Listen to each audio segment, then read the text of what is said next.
Agora nós nos voltamos para a palavra de Deus, e você sabe onde? Na primeira carta de Pedro, capítulo 2, agora do versículo 11 ao versículo 17.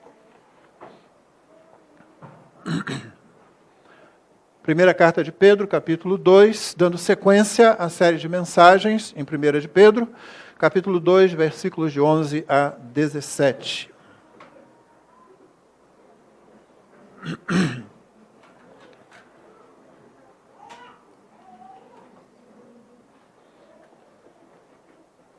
A palavra de Deus diz assim: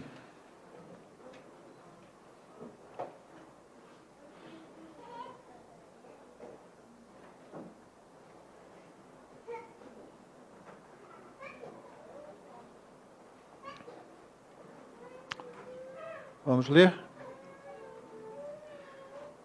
Amados, peço a vocês, como peregrinos e forasteiros que são, que se abstenham das paixões carnais que fazem guerra contra a alma, tendo conduta exemplar no meio dos gentios, para que quando eles os acusarem de malfeitores, observando as boas obras que vocês praticam, glorifiquem a Deus no dia da visitação. Por causa do Senhor estejam sujeitos a toda instituição humana, quer seja ao rei como soberano, quer sejam as autoridades como enviadas por ele, tanto para castigo dos malfeitores, como para louvor dos que praticam o bem.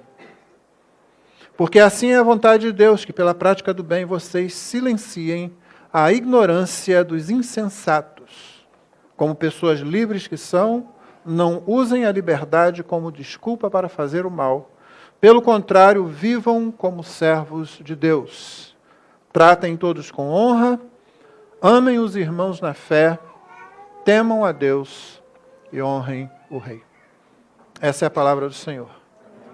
Essa manhã vamos pensar um pouco sobre as nuances do testemunho cristão.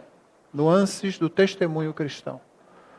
Você viu aí os nossos temas de hoje, ou vai ficar sabendo a glória? A glória de Deus, como foi dito no início do culto, é uma glória para ser vista. E finalmente vai cobrir toda a terra. O testemunho cristão é basicamente o testemunho dessa glória no seu aspecto redentor. É no aspecto do Criador também, mas no aspecto de que essa glória, ela se revela redentora, salvadora de pecadores.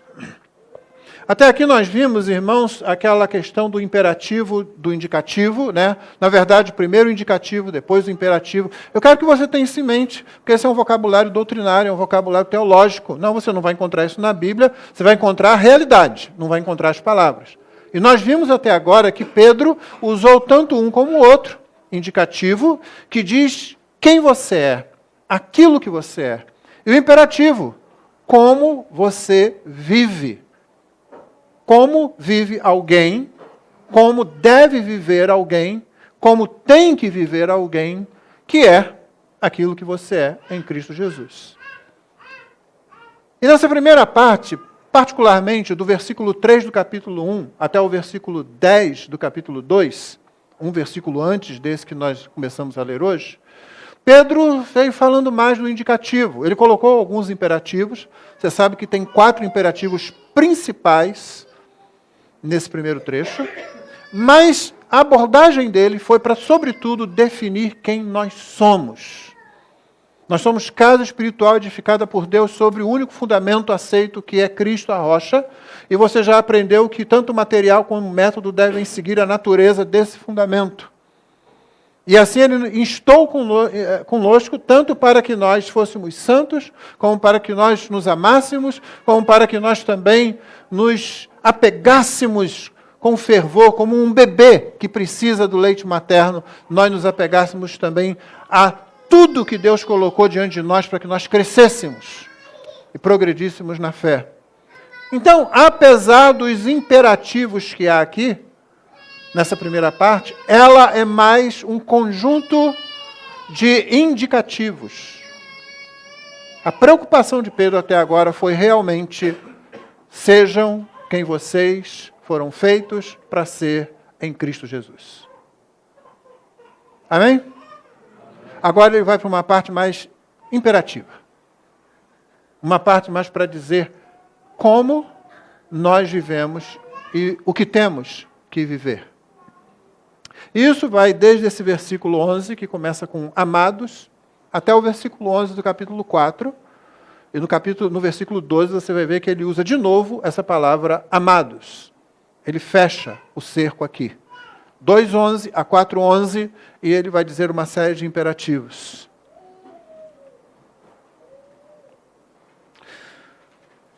Vimos então que a primeira parte é uma grande descrição, principalmente de quem nós somos em Cristo, e agora vem uma série de mandamentos e exortações para nós sabermos como nós devemos viver em Cristo Jesus.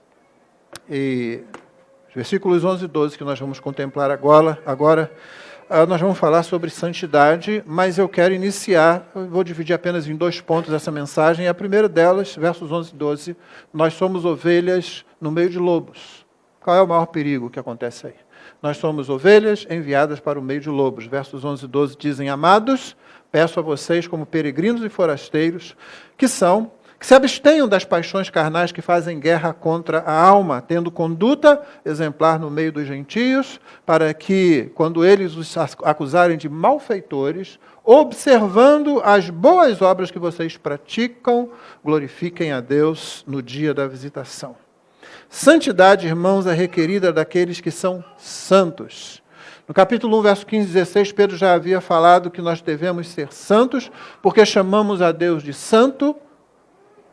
Ele é o nosso Pai, e nós dizemos que Ele é santo, e porque o próprio Deus disse: sejam santos, porque eu sou santo.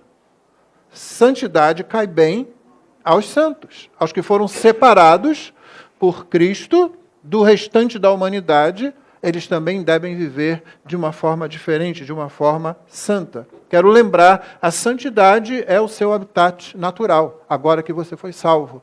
Não trate a santidade como sendo uma coisa estranha, como sendo um universo no qual você tenta se encaixar de qualquer jeito. Você foi feito para a santidade, e se você não pensar assim, e se você tentar fazer de outro jeito, você vai tentar forçar uma situação e achar que você está tentando entrar num lugar que não foi feito para você.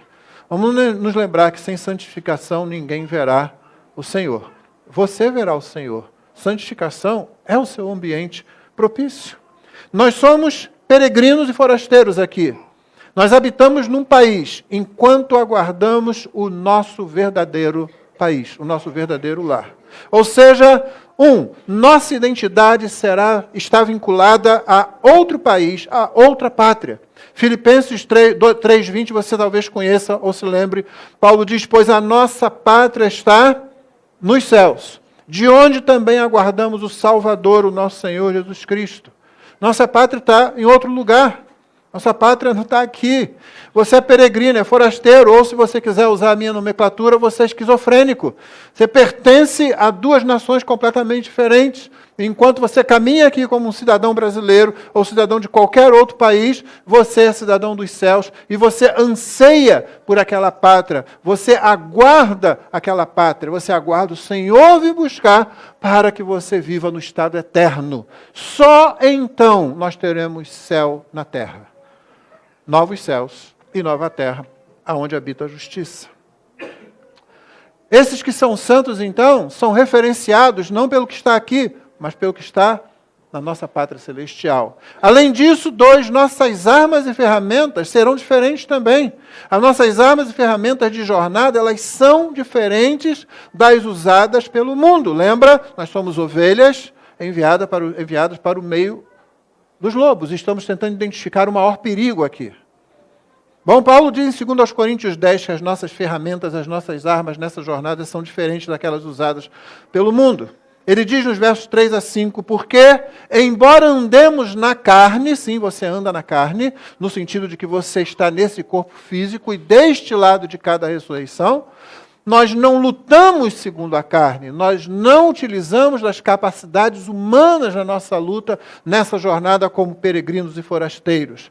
Porque as armas da nossa luta não são carnais. Paulo não está falando aqui de coisas mundanas ou pecaminosas, ele está falando de coisas cuja natureza não pertencem àquela natureza da rocha eterna, do fundamento. E você já aprendeu que a casa espiritual que Deus está edificando sobre aquela rocha Tanto o material como o método precisam estar de acordo, precisam se alinhar com a natureza daquela rocha, a rocha eterna, que é o Senhor Jesus, o nosso Salvador. Então, as armas da nossa luta não são carnais, mas poderosas em Deus para destruir fortalezas.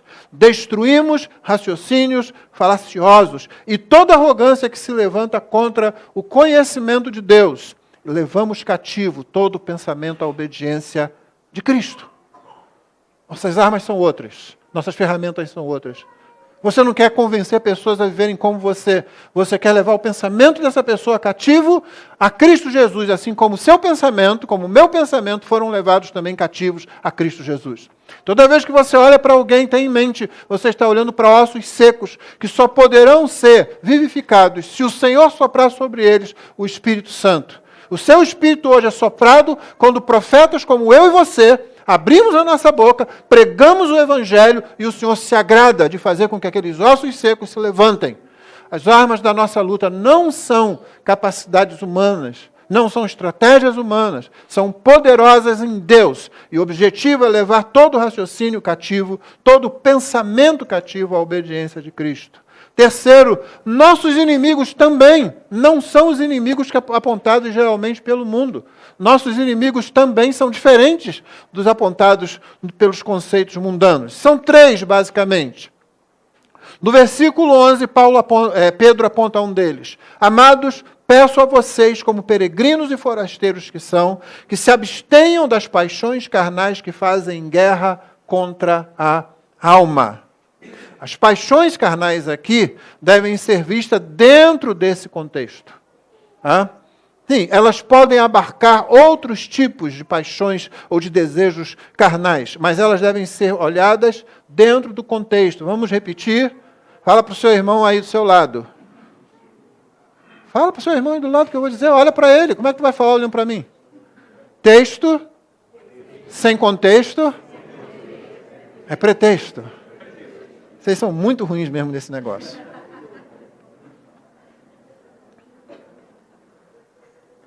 Dentro desse contexto, paixões carnais aqui, em um primeiro momento, é reagir como quem não foi resgatado por Cristo. É quando ovelhas agem como lobos.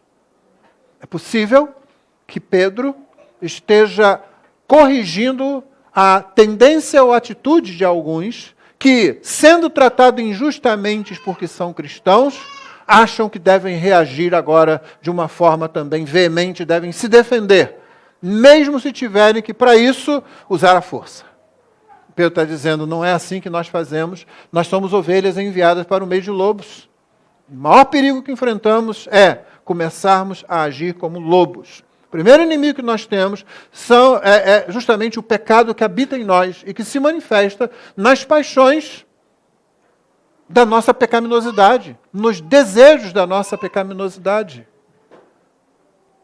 Pedro alerta a igreja, abstenham-se das paixões carnais que fazem guerra contra a alma. É a primeira coisa que ele está falando. Não tem como aqueles irmãos que estavam sendo maltratados e desprezados, não tem como eles aplicarem isso à alma do outro, à alma dos não crentes. Eles só podem ler isso, entender isso, olhando para a própria alma deles, olhando para a guerra que está lá dentro, a fim de que eles se abstenham dessas paixões carnais. O segundo inimigo está descrito por Paulo em Efésios 6, 12 e 13. Porque a nossa luta não é contra o sangue e a carne, mas contra os principados e potestades, contra os dominadores deste mundo tenebroso, contra as forças espirituais do mal, nas regiões celestiais. Por isso, peguem toda a armadura de Deus para que vocês possam resistir no dia mau, depois de terem vencido tudo, permanecer inabaláveis.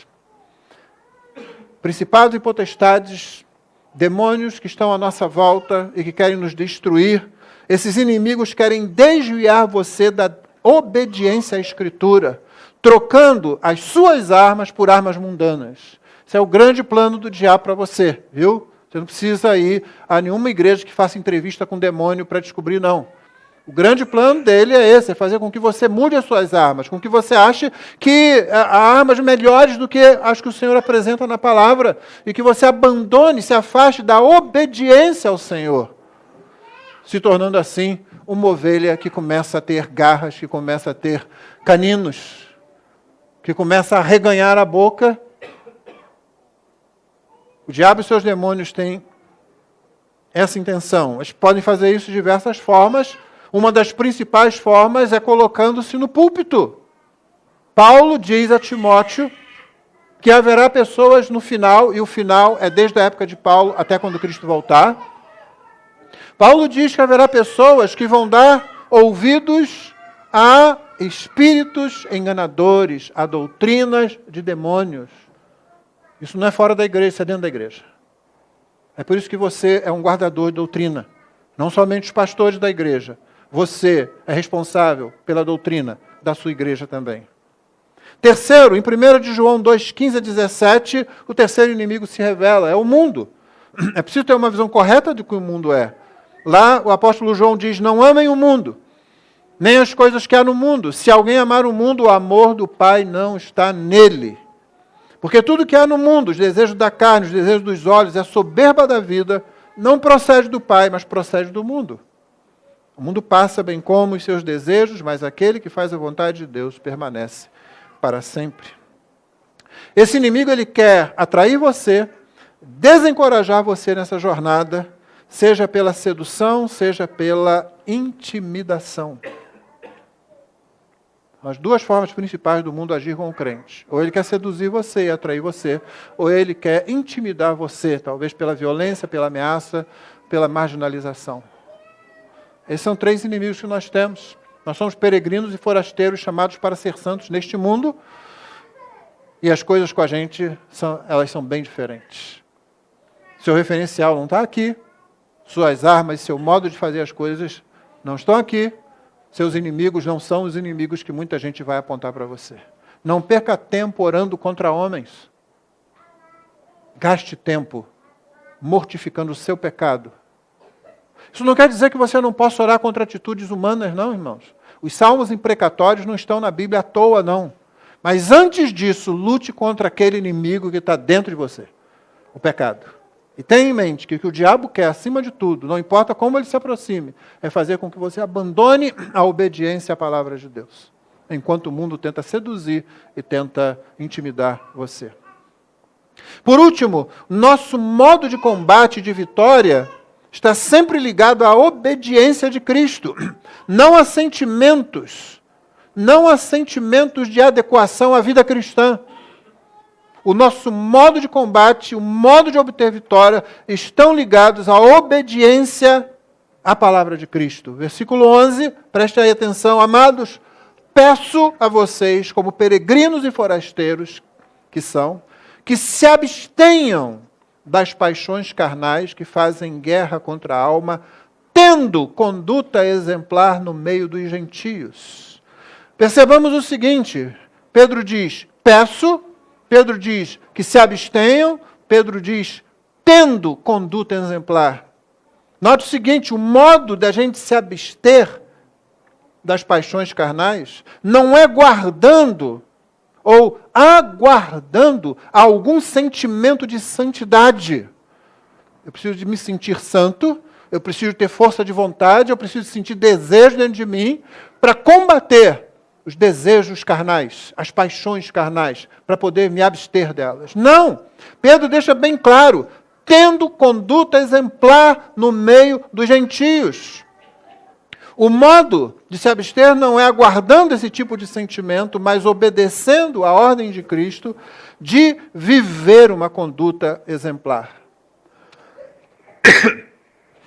O tipo de vida para o qual Pedro aponta seus leitores tem a ver com a não entrega desenfreada aos desejos do coração. Foi isso que ele falou. Esse tipo de vida era admirado inclusive pelos pagãos, pelos não cristãos. Era admirado pelos filósofos. Mas a exortação de Pedro ela tem fundamento, como vimos já, na principal rocha usada por Deus para a edificação da casa espiritual. Pedro vai buscar o fundamento, não na cultura, que tinha até um ar favorável com as grandes virtudes, que tinha uma aprovação àqueles que não se entregavam desenfreadamente a qualquer desejo, mas Pedro busca a sua fonte na palavra de Deus, especificamente na pessoa de Jesus Cristo. Irmãos, a superficialidade bíblica sempre produz erros desastrosos entre os crentes.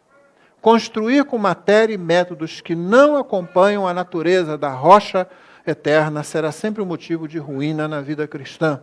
Por que eu estou dizendo isso? Porque o modo de você resistir às paixões é tendo. Note que ele não está falando agora, jogando um imperativo aqui. Ele já disse, peço a vocês, essa tradução é fraca por sinal, ele usa o verbo parakalol, que significa eu rogo a vocês, eu insisto com vocês, eu advogo essa causa junto a vocês e me coloco ao lado de vocês insistindo com vocês. É uma insistência muito mais intensa do que simplesmente um pedido. Que se abstenham, toda essa frase é então um imperativo, vocês são peregrinos e forasteiros. De que forma? Tendo conduta exemplar.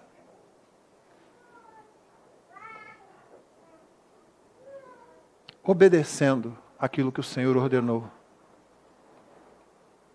A superficialidade bíblica, irmãos, faz com que a gente perca a obediência e perca a palavra. Por exemplo, uma forma de você construir com material errado e método inadequado são certas expressões que surgem no meio evangélico e eclesiástico e que não são fundamentadas na palavra de Cristo. Eu sirvo a Deus, não a homens. Já ouviram isso? Parece ser uma pessoa espiritual? Não, é uma pessoa que não conhece a Bíblia, ou a conhece superficialmente. Você serve a homens, você serve a pecadores. Quando você serve a Cristo, você serve a igreja de Cristo e você serve aos não crentes pregando o Evangelho. Você precisa suportar essas situações e lidar com elas. Se você quer ser crente, se você quer ser membro de igreja, de acordo com o que a Bíblia diz, você serve a seres humanos pecadores, sendo você mesmo um pecador. Outra, quem não vem pelo amor, vem pela dor. Deve estar em Heresias 66:6, qualquer coisa assim. Tem pessoas que não virão de jeito nenhum. E tem pessoas que virão. Às vezes com dor e às vezes sem dor nenhuma. É o Senhor quem faz isso, não é obra humana. Isso não é causado por circunstâncias. A única situação capaz de mudar pecadores é o Espírito Santo de Deus mediante a pregação do Evangelho. Mas tem uma que eu considero ainda pior e mais danosa. É uma expressão que eu tenho ouvido ao longo de muitos anos. Ministrar perdão. Outra forma dela é ministrar perdão ao coração. O Senhor ainda não ministrou perdão ao meu coração. Sério? Eu vivi num ambiente evangélico com crentes de muitas denominações. Antes de me aposentar, eu era um dos líderes. De vez em quando você tinha que lidar com expressões como essa. Sério? Você está esperando o Senhor ministrar? Você está esperando sentir o quê? O Senhor já fez tudo o que você precisa, tudo. Ele já se deu na cruz e Ele já botou o Espírito Santo em você. E a última coisa que faltava, Ele deu a ordem. Perdoa. Perdoa. Isso está na oração dominical, perdoa as nossas dívidas assim como nós perdoamos aqueles que nos devem. Isso está na parábola do credor incompassivo, lembra desse título? Daquele sujeito que foi perdoado de uma dívida impossível de pagar, 10.000 talentos. Aí o outro que encontrou o devedor dele, devia 100 denários, uma coisa que era possível pagar. Ele não perdoa de jeito nenhum. O Senhor chamou ele de volta, então também eu vou fazer com você exatamente o que você fez com ele. Você vai ficar preso até pagar o último centavo dessa dívida, impossível de ser paga. O Senhor Jesus já salvou você, o Senhor Jesus já regenerou você, botou o Espírito Santo, deu a ordem. Você não tem mais nada para fazer, não. Você tem que perdoar. Não tem nada que ministrar coração, não. Eu estou ministrando seu coração agora, irmão. Quando eu prego a palavra de Deus, dizendo o que é que ela fala sobre isso, não desagrade o Senhor, porque alguém inventou uma expressão besta e alguém achou essa expressão bonita. Ministrar o coração. Aí fica lá esperando. Não, o Senhor ainda não ministrou. Eu já vi, inclusive, gente dizer, o Senhor ministrou perdão, não tinha ministrado coisa nenhuma. Só queria ouvir a confissão do outro. Depois que o outro confessou, isso é fato, tá? Não estou falando em tese, não. Depois que a outra pessoa confessou, pronto, mas você e tal. Foi só história, irmão. O crente perdoa. Pode ser uma luta terrível às vezes, pode ser doloroso às vezes, mas nós não temos opção. Nós perdoamos, porque fomos perdoados de uma dívida. E nenhuma ofensa que você sofrer, de nenhum tipo. Note, Pedro está escrevendo a pessoas que estavam e iriam sofrer ofensas abusivas, inclusive. Nenhuma ofensa que você sofrer vai se equiparar à ofensa que você fez ao seu Criador Redentor. O problema desses conceitos não bíblicos e contrários à Bíblia, porque há conceitos que não estão na Bíblia, não são bíblicos, mas também não são contrários. Esses são contrários. Eu falei só uns 3. O problema deles é, o que eles fazem de fato? Primeiro, eles põem peso desnecessário sobre os crentes. Então, um crente que podia se libertar de uma situação de ficar com mágoa no coração, não obedece à palavra de Cristo, fica guardando algum sentimento e fica lá, arrastando uma bola de ferro. Preso por sentimentos. Segundo, eles desviam os crentes da palavra de Deus. Tornam a palavra de Deus um emaranhado de textos desconexos. Por último, eles trocam a experiência da obediência pela experiência sentimental, emocional. Você não tem que se sentir bem para obedecer, você tem que obedecer. Vai ser duro às vezes. Peça ajuda. Peça ajuda. Vá a outro irmão, eu preciso obedecer ao Senhor. Você não precisa fazer isso sozinho, não. Mas você tem que obedecer. Essa é a saída. Tendo. Não é conversando, não é esperando alguma coisa, não é esperando um sentimento que vai vencer finalmente dentro de você as paixões, cara. Não. É obedecendo ao Senhor. É seguindo o que o Senhor fala. Voltemos à prática da obediência, irmãos. É na obediência que está o prazer de Deus. Saul aprendeu isso de forma bastante dura. Primeiro livro de Samuel, capítulo 15, conta essa história de quando ele poupou um povo, bens desse povo, que Deus tinha falado, destrói tudo.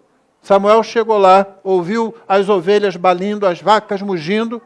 Que barulho é esse? Não, só poupamos o melhor para oferecer sacrifício ao Senhor. Samuel responde assim, será que o Senhor tem mais prazer em holocaustos e sacrifícios do que no obedecer à sua palavra? Eis que obedecer é melhor que o sacrificar, e o ouvir é melhor do que a gordura de carneiros. Porque a rebelião, note, o oposto de obediência é rebelião, não é desobediência, não. Desobediência é o antônimo, é o conceito, o oposto é rebelião. Porque a rebelião é como o pecado da feitiçaria, a obstinação é como a idolatria e o culto a ídolos do lar. Por você ter rejeitado a palavra do Senhor, também ele o rejeitou como rei. Voltemos, irmãos, à prática da obediência à palavra do Senhor. Nós somos diferentes. A rocha é diferente. As pedras vivas são diferentes. Lembre-se, nós somos ovelhas enviadas ao meio de lobos. Não podemos começar a pensar e agir como lobos. A segunda parte dessa mensagem, sujeição às autoridades não cristãs. O testemunho cristão deve ter alcance público. Nessa sessão, que vem agora, do versículo 13 em diante, Pedro demonstra que a vida cristã deve ser vivida como uma vitrine. E ele começa com um ensino que é caldo grosso, irmãos. Hoje eu só vou tratar da primeira parte desse ensino. Vamos nos lembrar, os destinatários são cristãos desprezados pela sociedade à volta deles. O que se dizia dos cristãos, e alguns poetas deixaram isso registrados, essa seita é perigosa. Ela é uma superstição que faz mal à sociedade. Outra, eles são pessoas estranhas. E são pessoas em conflito com tudo que a nossa sociedade pensa. Mais uma, só para terminar. Eles comem pessoas nas reuniões secretas deles. Sim, pensava-se isso. Aqui no Brasil fazia isso. Os padres pregavam no início da obra evangélica aqui, e eles diziam, sabe por que os cristãos fecham os olhos na hora da oração? Porque quando todos eles fecham os olhos, e os padres ensinavam isso às suas paróquias, aparece um bode sentado no último banco. Não olhe para o último banco, não. Tá, irmão? Por isso que eles fecham os olhos, não veem, estão servindo ao diabo e não sabem. Sim, agora. Uma história recente. Pedro está escrevendo para essas pessoas. Elas têm que lidar com isso, elas têm que lidar com o próprio pecado. Elas têm os principados e potestades como inimigos ferrenhos. Ainda assim, Pedro está ensinando a elas a submissão a poderes, a autoridades não cristãs. Primeiro ele vai falar de governantes, depois ele vai falar de escravos e senhores, e depois ele vai falar de maridos não cristãos, no capítulo 3. Olhar para isso já, a gente já não quer ouvir isso.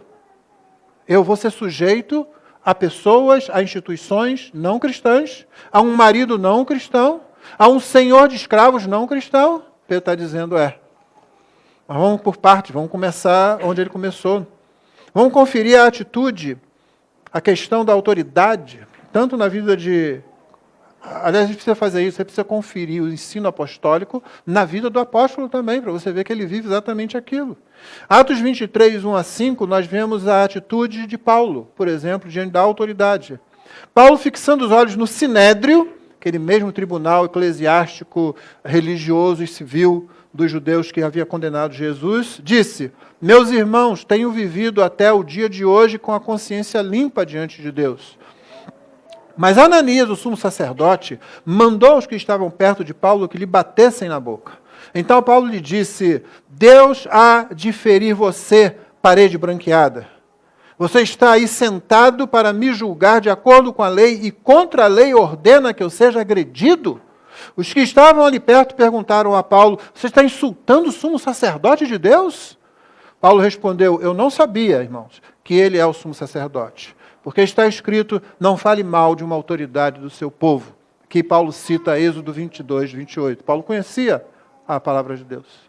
O quadro é o seguinte: Ananias, que era um sacerdote capacho de Roma, que era um sacerdote corrupto num momento de corrupção do sacerdócio, e fazia parte, obviamente, dos saduceus, ele foi sumo sacerdote de 47 depois de Cristo até 58 ou 59 depois de Cristo.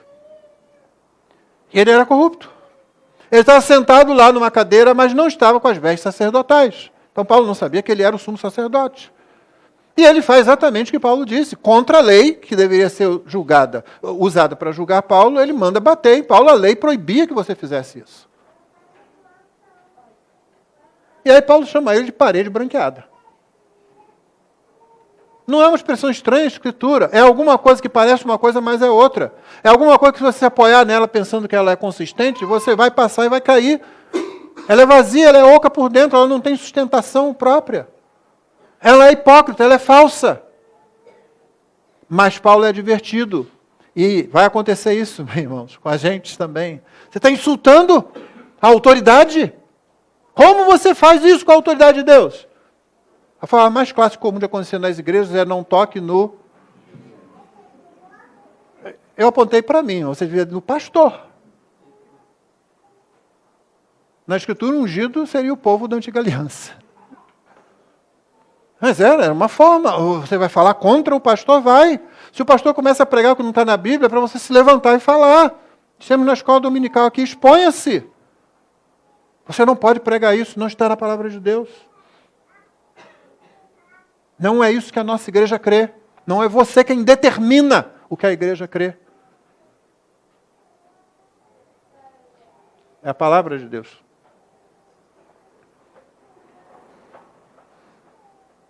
E Paulo se explica: eu não sabia que ele era. Se eu soubesse que era ele, que ele era o sumo sacerdote, eu não teria usado a expressão que eu usei, embora eu iria me defender do mesmo jeito, usando a lei. Você não pode fazer isso. Como é que você está mandando me bater quando a lei proíbe? Você que vai usar a lei agora para me julgar.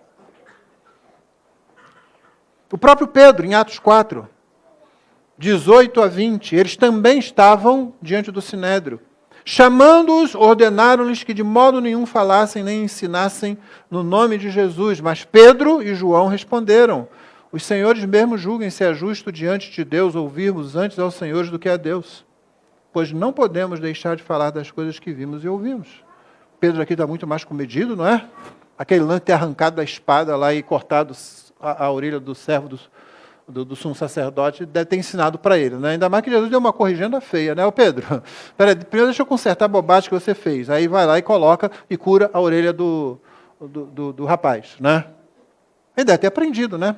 Que agora ele está falando ali, está se entregando a Deus.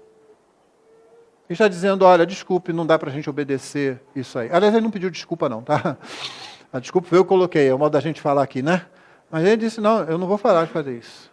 Vocês têm duas opções, vocês podem matar a gente agora, prender a gente, mas no momento em que eu passar daquela porta para fora, eu vou continuar anunciando a mesma palavra. Julguem vocês se é justo diante de Deus ouvir vocês e não a Ele. Então tudo que Pedro vai falar agora precisa ser visto a partir desse pano de fundo, na vida de Pedro, na vida de Paulo, na vida de outros, e de outros cristãos. O que é que vai determinar nossa atitude e comportamento com relação a um governo não cristão? A uma autoridade não cristã? Ou mesmo a uma autoridade cristã que não age de acordo com aquilo que diz ser? Algumas coisas. Primeiro, a glória de Deus. Verso 12. Tendo conduta exemplar no meio dos gentios, para que quando eles os acusarem de malfeitores, observando as boas obras que vocês praticam, glorifiquem a Deus no dia da visitação. A preocupação é essa. Eu vou me sujeitar à autoridade constituída por causa da glória de Deus, para que eles glorifiquem a Deus. Eles vão dizer coisas de mim, eles vão falar mentiras a meu respeito, eles vão me acusar como malfeitor, mas o meu modo de agir correto, tendo conduta exemplar no meio dos gentios, vai fazer com que finalmente eles possam ser visitados pela graça. Aqui não é visitação de juízo, aqui é visitação pela graça. Tipo aquela em Lucas 19:44, quando Jesus lamenta sobre Jerusalém, dizendo, você não conheceu o dia da sua visitação, passou a oportunidade. Aquela visitação não era de juízo, aquela visitação é da graça. Então, muitas vezes, irmãos, mesmo quem acusa você, vai ser visitado pela graça de Deus por causa da sua conduta correta, que Deus vai graciosamente usar para chamar alguns para o Evangelho, para apontar o Evangelho para alguns. Espera aí, a gente está fazendo isso com essa pessoa, mas, gente, olha bem, olha de perto. E alguns virão, irmãos. Então, a glória de Deus, para que glorifiquem a Deus no dia da visitação, é o primeiro motivo. O Senhor Jesus havia dito, assim brilhe também a luz de vocês diante dos outros, para que vejam as boas obras que vocês fazem e glorifiquem o Pai de vocês que está nos céus. Segundo, o Senhor é a motivação básica para você se sujeitar. Diz o verso 13, por causa do Senhor estejam sujeitos a toda instituição humana, quer seja ao rei como soberano, quer seja às autoridades como enviadas por ele, tanto para castigo dos malfeitores como para o louvor dos que praticam o bem. O Senhor Jesus deu exemplo disso, sendo sujeito aos seus pais terrenos. Depois daquele episódio lá com os doutores, quando ele tinha 12 anos de idade, Lucas registra que ele voltou com os pais e era sujeito à autoridade deles. E ele tinha respondido o que para os seus pais quando eles o questionaram? Filho, a gente estava procurando você por todo lugar, o que você estava... Você deixou a gente maluco. Vocês não sabem que me convinha tratar dos negócios do meu pai? Mas ele voltou e foi sujeito aos seus pais terrenos.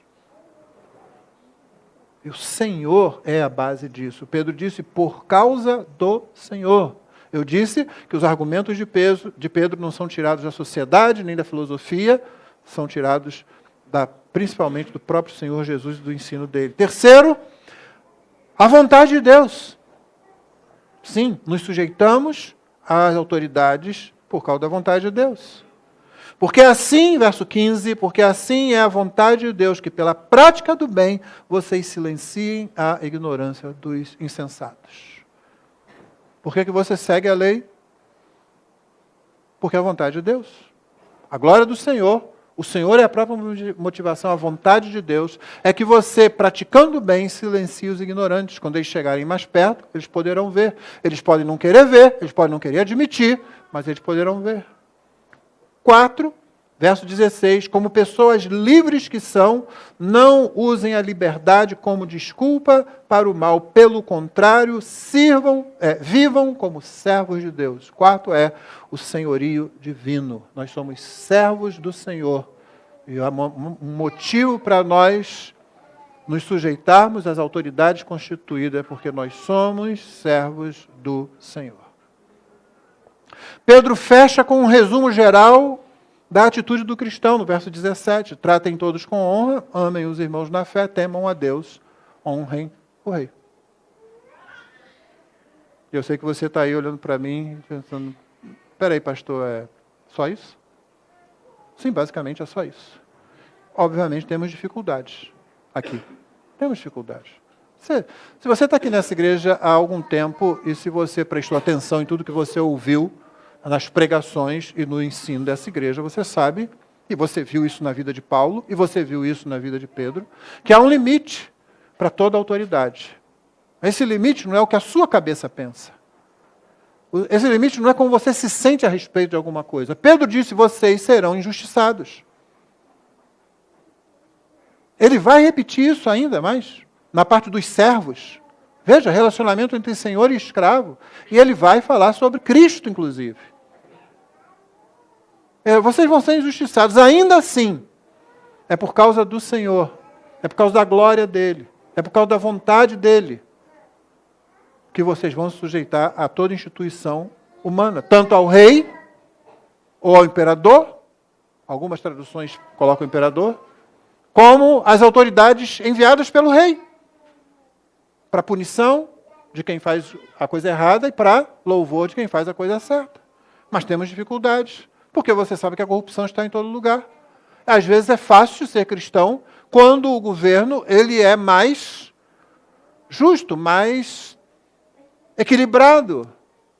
Quando aquela sociedade tem valores mais nobres. Principalmente quando o genuíno evangelho tem maior influência numa dada cultura. Mas e quando não é assim?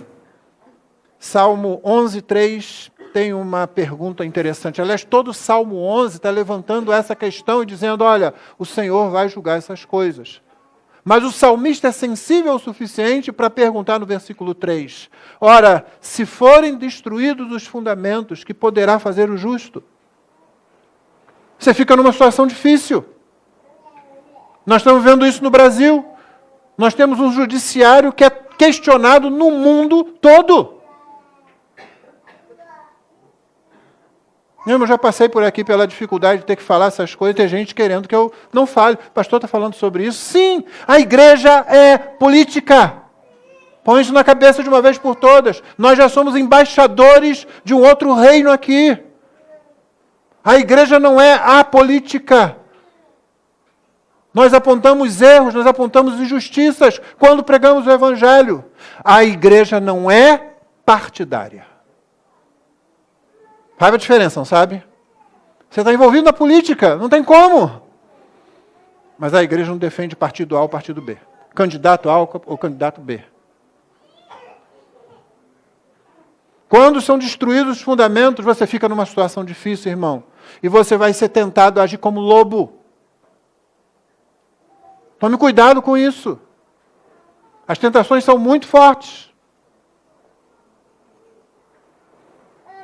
O que fazemos com Mateus 10:23? Quando, porém, perseguirem vocês numa cidade, fujam para outra. Porque daqui a pouco eu vou argumentar que o cristão não comete esses dois erros que estão aqui. O cristão não se retira e o cristão não se rebela. O cristão se apresenta. O que Jesus estava querendo dizer quando ele falou, quando perseguirem vocês numa cidade, fujam para outra? Nós não somos mártires. Quem constrói mártires é o Senhor da igreja. É o Senhor que diz para Ananias, não o sacerdote corrupto, mas o servo dele que foi lá discipular Paulo no primeiro momento. E Ananias disse, Senhor, esse cara aí deve ser um truque, Senhor. Ele tem perseguido a tua igreja, tem matado os teus servos. De lugar em lugar ele vai. De forma esforçada. O Senhor disse, vai lá, Ananias. porque ele é para mim um vaso escolhido. E eu ainda vou mostrar para ele o quanto ele vai sofrer por causa do meu nome. É o Senhor que produz mártires, que constitui mártires quando Ele quer. No início da igreja, pouco depois do período apostólico, cristãos às vezes se apresentavam. Alguns eram presos, estavam lá para serem jogados aos leões, ou então queimados vivos, e alguns cristãos iam para lá, para a porta do governo. Eu também sou cristão. Eu também sou. Me prende.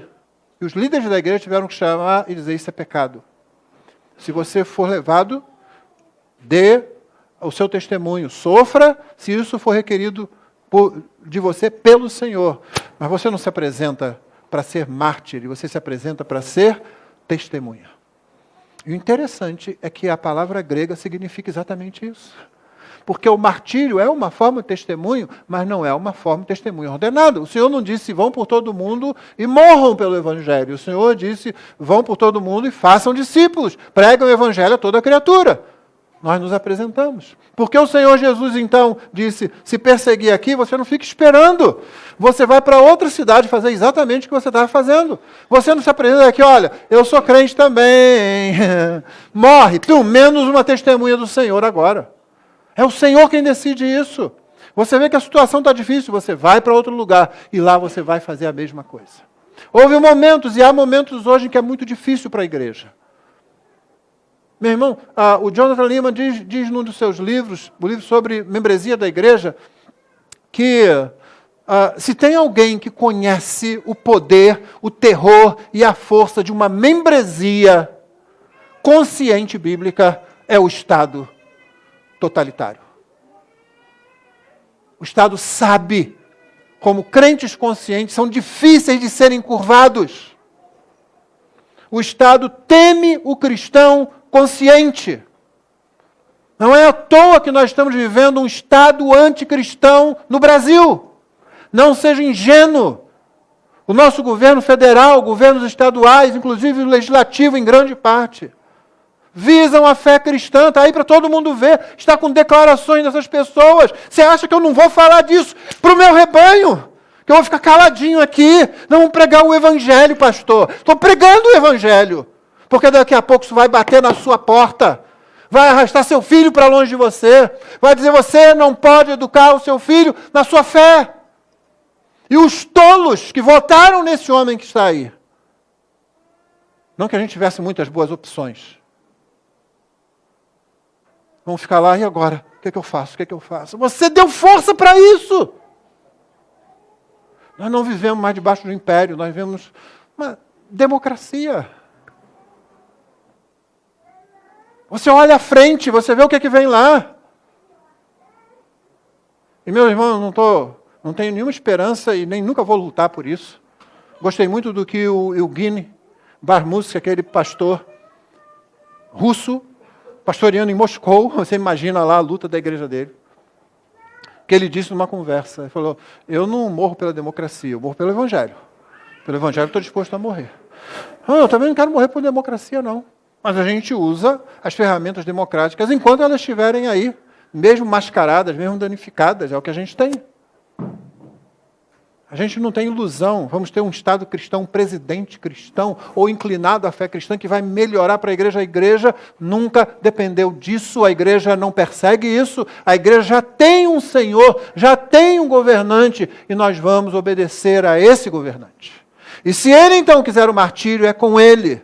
Se forem destruídos os fundamentos, que poderá fazer o justo vai continuar vivendo em fidelidade ao seu Rei e Senhor, o Senhor Jesus Cristo. Porque no final das contas é o que diz o capítulo 17, verso 14 de Apocalipse, que resume bem a filosofia, o ensino, a mensagem, todo o livro.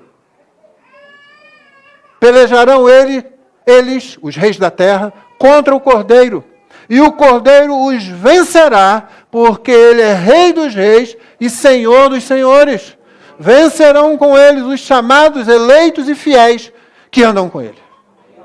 É isso no final. O que fará o justo permanecerá fiel e sofrerá, se assim o Senhor desejar dele. Para resumir, então, essas últimas duas aplicações, que são aplicações gerais. Primeiro, a santidade de vida se alcança por obediência, confiança na palavra de Deus. Nossa obediência, que é por natureza prática, não existe obediência teórica, irmãos. Obediência prática. A nossa obediência a Deus declara pelo menos 4 coisas. Deus é verdadeiro em todos os seus caminhos, o modo dele é melhor do que o nosso, Deus nos fará sempre o bem, não importando as circunstâncias, a palavra de Cristo é um terreno seguro sobre o qual eu posso viver. E a segunda aplicação, a nossa atitude como embaixadores de Cristo neste mundo não pode ser nem de retirada, a omissão. É por isso que a gente não pode aceitar aquele ensino de que, olha, guarde a sua fé para a sua vida particular. Não traga a sua fé para a vida pública. Espera aí, se eu tiver que deixar a minha fé em casa, eu vou ter que ficar em casa. Ela me define. Eu sou definido pela minha pátria celestial, não sou definido pelas circunstâncias. Eu não tenho desejos políticos. Eu não tenho desejos sociais. Eu não tenho desejos psicológicos. A parte da minha fé. A parte do Calvário. Ou pelo menos é assim que deveria ser com todos nós.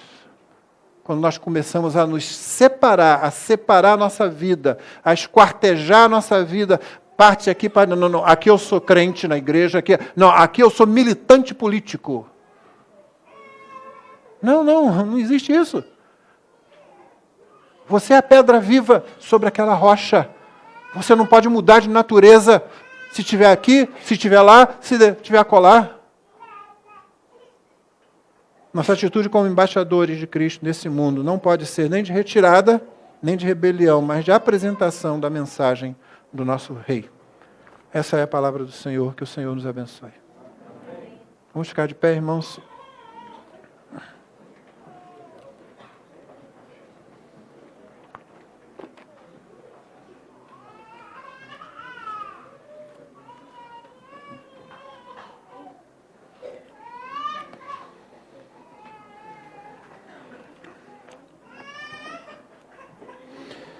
Nós vamos orar encerrando a transmissão agora e passaremos para o nosso momento missionário. Depois disso, nós vamos cantar para encerrar o culto com oração silenciosa. Senhor, dá-nos graça para que vençamos os nossos inimigos, o pecado, o diabo, o mundo, e para que testemunhemos do Senhor. Dá-nos graça para obedecer a Tua palavra, Senhor. Ajuda-nos a não depender de sentimentos que oscilam, que vão e voltam. Ajuda-nos a pisar firmemente sobre a Tua palavra, que não oscila, que não muda, que é verdadeiro o tempo todo. Para que assim sejamos embaixadores fiéis do Senhor nesta terra, Senhor. Oramos assim em nome de Jesus. Amém.